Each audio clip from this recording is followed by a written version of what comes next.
What Jesus is saying here is this: Abraham, as he took up his journey by faith, saw Christ's day, saw Jesus. He knew of what Jesus was going to do. Now, we don't get that in the narrative in Genesis chapter 12. But Jesus, who was before Abraham, is telling us that Abraham saw his day and was glad.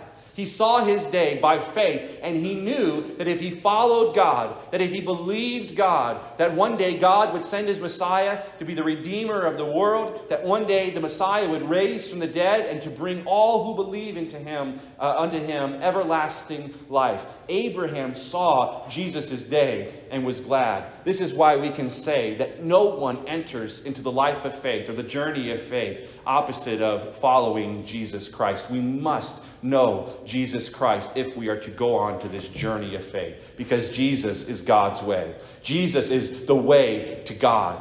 Now, there are also individuals who will say, or as some might say, well, I never have heard the call. Well, obviously you have heard the call. You know that Jesus is the only one who can save you. It is upon you to either choose to follow him or to reject him.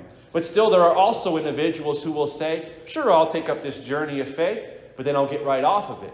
You see, what they think about Jesus' sacrifice is this. They say, I believe that Jesus died on the cross for my sins. Now I know that my sins are forgiven. And so I'm just going to get right back on the journey of sin that I once was on, because I've got my get out of hell free card.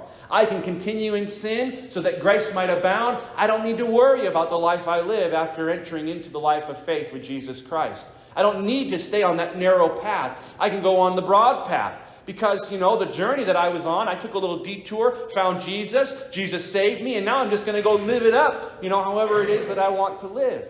That is not what God calls us to when he calls us to this journey of faith in Jesus Christ.